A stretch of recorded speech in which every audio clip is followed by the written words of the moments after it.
Assalamualaikum warahmatullahi wabarakatuh. Perkenalkan, nama saya Puja Mesyarah dengan NIM 18060129, mahasiswa jurusan Ilmu Ekonomi, Fakultas Ekonomi, Universitas Negeri Padang. Tujuan saya membuat video ini adalah untuk memenuhi tugas pertemuan 7, mata kuliah Ekonomi Pembangunan 2. Materi yang saya sampaikan kali ini adalah perumusan kebijakan pembangunan serta peranan pasar, negara, dan masyarakat. Untuk itu, langsung saja masuk kepada materi yang pertama. Yang pertama yaitu persoalan keseimbangan. Untuk mencapai keseimbangan yang tepat antara pasar swasta dan kebijakan publik, merupakan suatu tantangan. Pada tahun-tahun awal pembangunan pasca Perang Dunia II dan dekolonasi, pandangan bahwa negara pendukung pembangunan yang baik begitu mendominasi, setidaknya secara implisit, namun catatan korupsi, tata kelola yang buruk, dan negara yang digerogoti oleh kepentingan pribadi di banyak negara berkembang telah membuat pandangan ini memudar. Yang kedua yaitu perencanaan pembangunan, konsep dan logika. Mistik perencanaan. Perencanaan nasional secara luas diyakini memberikan mekanisme kelembagaan dan organisasional yang penting, dan mungkin satu-satunya, untuk mengatasi hambatan utama pembangunan dan menjamin tingkat pertumbuhan ekonomi yang tinggi dan berkelanjutan. Hakikat perencanaan pembangunan. 1. Perencanaan ekonomi. Upaya sadar dan disengaja dari pemerintah untuk menyusun keputusan tentang bagaimana faktor-faktor produksi akan dialokasikan di antara berbagai penggunaan atau industri, sehingga menentukan seberapa banyak total barang dan jasa yang harus diproduksi dalam 1 atau 2 periode. Yang kedua yaitu rencana ekonomi. Dokumentasi tertulis yang memuat keputusan kebijakan pemerintah tentang bagaimana sumber daya dialokasikan pada beragam penggunaan sehingga dapat mencapai tingkat pertumbuhan ekonomi yang dituju atau tujuan lain selama periode tertentu. Yang ketiga yaitu rencana komprehensif, rencana ekonomi yang menetapkan target yang meliputi seluruh sektor utama perekonomian nasional. Yang keempat yaitu rencana parsial, rencana yang hanya mencakup sebagian sektor dan perekonomian nasional, misalnya pertanian, industri, dan pariwisata. Yang kelima yaitu proses perencanaan. Perencanaan dalam negeri-negeri berkembang dengan sistem perekonomian campuran. Yang pertama yaitu penggunaan tabungan domestik dan keuangan asing oleh pemerintah untuk melaksanakan proyek investasi publik dan mobilitas dan menyalurkan sumber daya langka ke bidang-bidang tertentu yang diharapkan dapat memberikan sumbangan berarti demi merealisasikan tujuan ekonomi jangka panjang. Yang kedua yaitu kebijakan ekonomi pemerintah, misalnya perpajakan, lisensi industri, penetapan tarif, serta manipulasi kuota, upah, tingkat bunga, dan harga-harga untuk merangsang, mengarahkan, dan dalam sebagian kasus bahkan dalam mengendalikan kegiatan ekonomi sektor swasta guna memastikan terciptanya hubungan yang harmonis antara keinginan operator bisnis swasta dan tujuan sosial dari pemerintahan pusat. Yang kemudian, logika perencanaan pembangunan dilandasi oleh sejumlah argumen ekonomi dan kelembagaan fundamental. Yang pertama yaitu kegagalan pasar.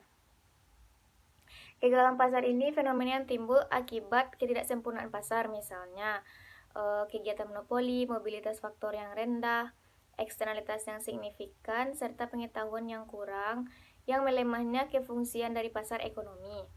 Yang kedua yaitu mobilitas dan alokasi sumber daya. Argumen ini menekankan bahwa perekonomian negara berkembang seharusnya tidak menyanyiakan sumber daya keuangan dan manusia terampil yang terbatas dalam usaha yang tidak produktif. Yang ketiga yaitu dampak sikap atau psikologis. Seringkali diasumsikan bahwa suatu pernyataan terinci mengenai tujuan ekonomi dan sosial nasional dalam bentuk rencana pembangunan yang spesifik dapat menimbulkan dampak-dampak sikap atau psikologis penting pada penduduk yang beragam dan seringkali terfragmentasi. Yang keempat yaitu bantuan luar negeri. Perumusan rencana pembangunan rinci seringkali menjadi syarat perlu untuk memperoleh bantuan luar negeri baik bilateral maupun multilateral. Selanjutnya yaitu materi yang ketiga, model pertumbuhan agregat memproyeksi variabel-variabel makro. Yang pertama yaitu model pertumbuhan agregat, sebuah model ekonomi formal yang menggambarkan pertumbuhan dari suatu perekonomian dalam satu waktu atau sedikit sektor dengan menggunakan sejumlah variabel terbatas. Maksudnya suatu perekonomian dalam satu atau sedikit sektor dengan menggunakan sejumlah variabel terbatas. Yang kedua yaitu model input-output, model antar industri, model formal yang membagi perekonomian berdasarkan sektor dan menelusuri aliran pembelian atau input dan penjualan atau output antar industri.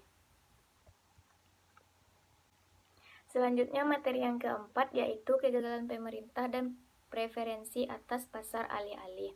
Yang pertama yaitu kecacatan dalam rencana dan implementasinya.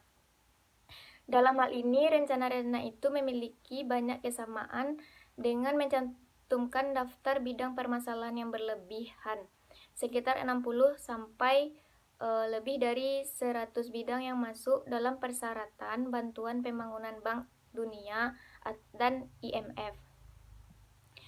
Kemudian yang kedua, data yang tidak memadai dan tidak dapat diandalkan. Nilai ekonomi dari suatu rencana pembangunan bergantung pada kualitas serta keandalan data statistik yang mendasarinya. Apabila data tersebut lemah, tidak dapat diandalkan atau bahkan tidak tersedia seperti yang sering terjadi di banyak negara miskin, maka keakuratan dan konsistensi internal dari rencana kuantitatif untuk perekonomian keseluruhan menjadi jauh menurun. Dan ketika data yang tidak andal ini diperparah oleh kelangkaan ekonom, ahli statistik, dan personel perencanaan lainnya yang berkualitas, situasi ini juga terjadi di banyak negara miskin. Usaha untuk merumuskan dan melaksanakan rencana pembangunan yang komprehensif dan rinci kemungkinan hanya akan menghasilkan kegagalan di semua tingkatan.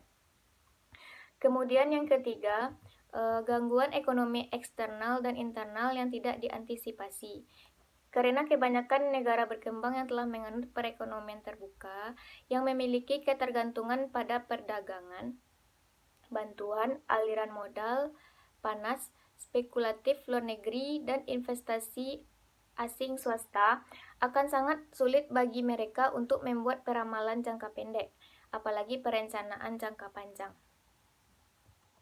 Yang keempat yaitu kelemahan kelembagaan. Kelemahan kelembagaan atau institusional dalam proses perencanaan di kebanyakan negara berkembang meliputi pemisahan badan-badan perencanaan dari mekanisme pembuatan keputusan harian pemerintah, kegagalan para perencana, administrator, dan pemimpin politik dalam mengadakan dialog dan komunikasi internal yang kontinu, tentu berbagai tujuan dan strategi, dan transfer internasional atas praktik perencanaan kelembagaan dan pengaturan organisasional yang mungkin kurang sesuai dengan kondisi lokal.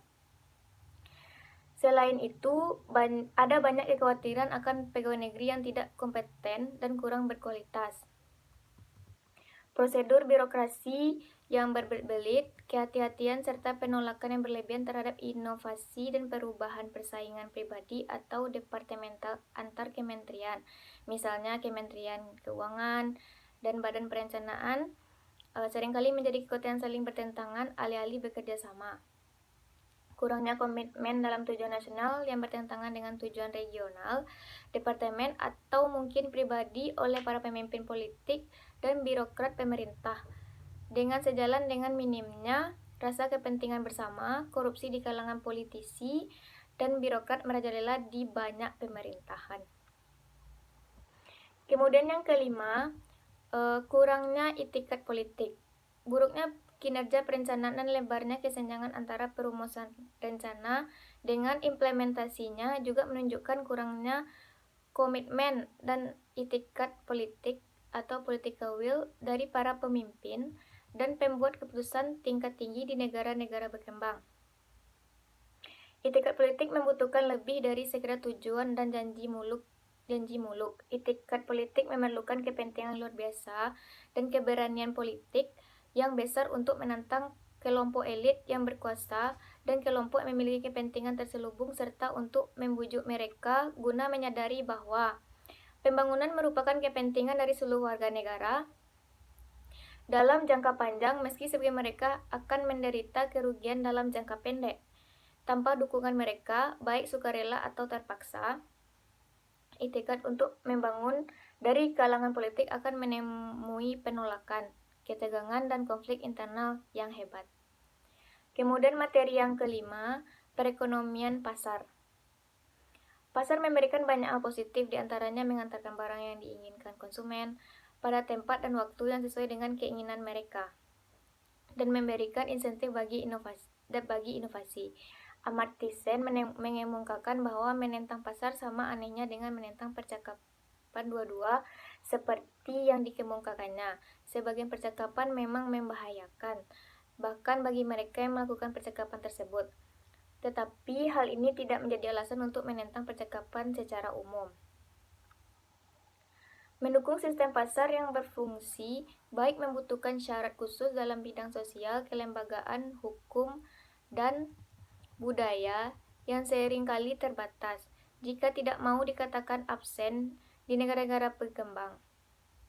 Penipuan, korupsi, monopoli, dan kegagalan pasar lainnya tidak hilang dengan ayunan tongkat sihir neoklasik Nathan Keyes dan Robert Dorfman mengidentifikasi 14 persyaratan kelembagaan dan budaya agar pasar swasta berjalan dengan efektif.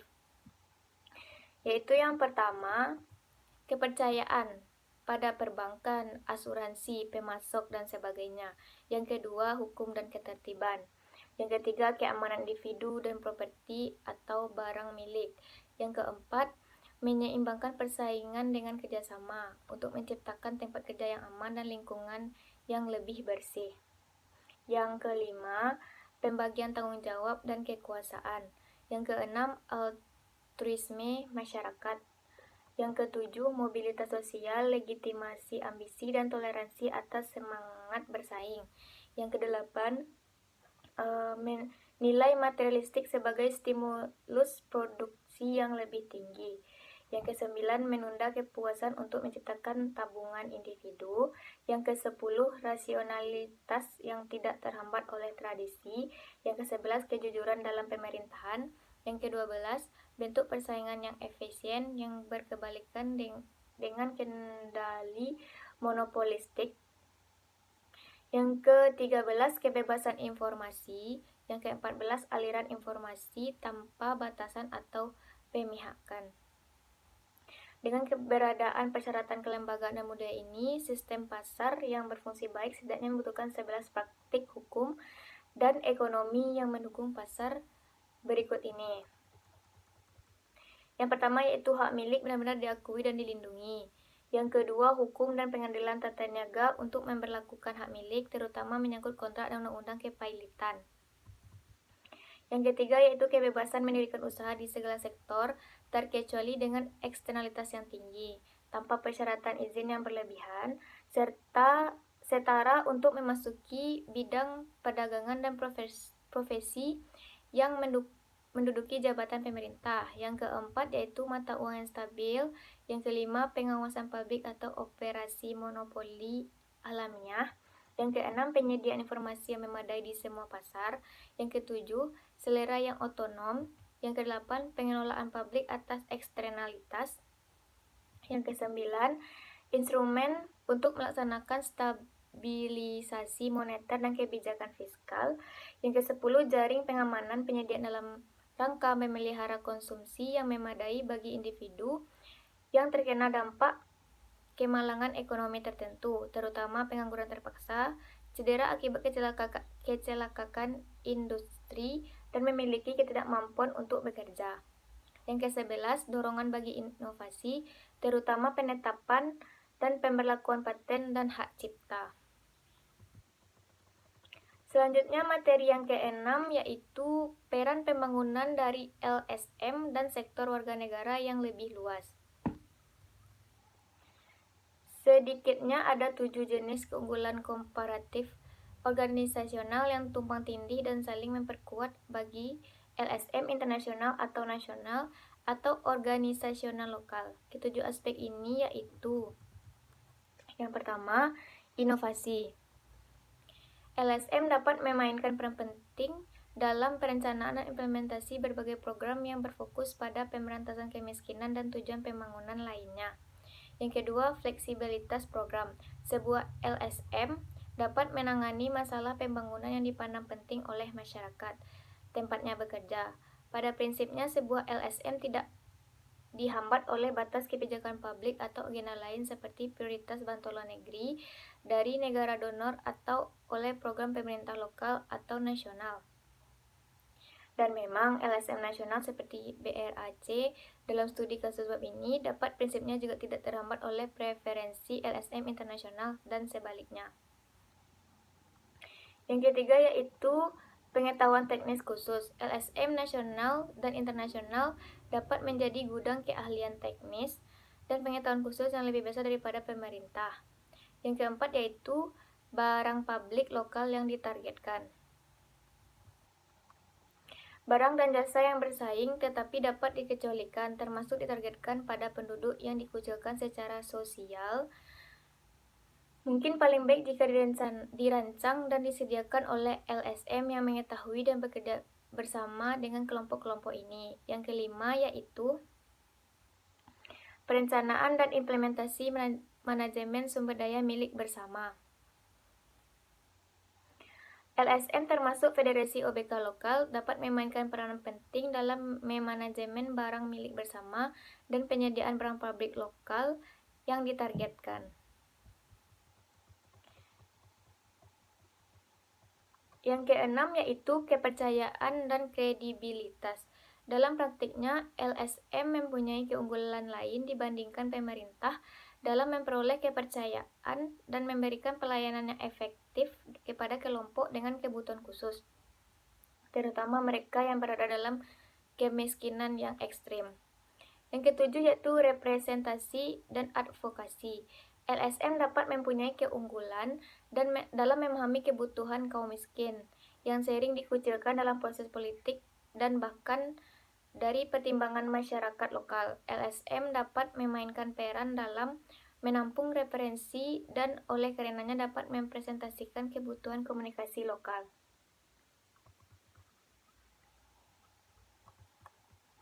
Selanjutnya yaitu materi yang ketujuh atau materi yang terakhir adalah tren dalam tata kelola dan reformasi.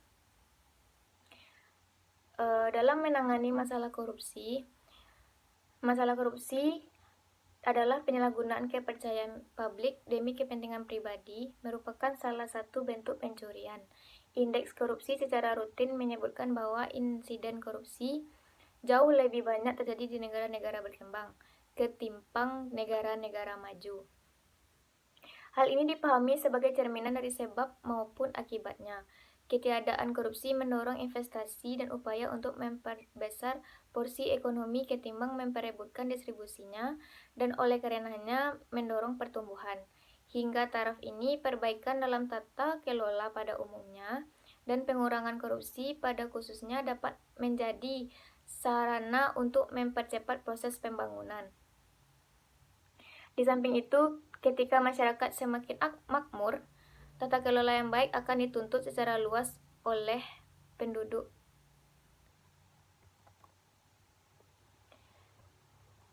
Yang kedua yaitu desentralisasi. Desentralisasi sudah lama menjadi tren jangka panjang di negara maju. Amerika Serikat, Kanada, dan Jerman mempunyai kekuasaan yang signifikan pada tingkat negara bagian dan pemerintah daerah yang tercantum dan undang-undangnya. Uni Eropa sebagai resmi telah dan sedang melaksanakan prinsip subsidiaritas yang berarti bahwa keputusan dibuat sebagian besar pada tingkatan lokal jika memungkinkan. Yang ketiga yaitu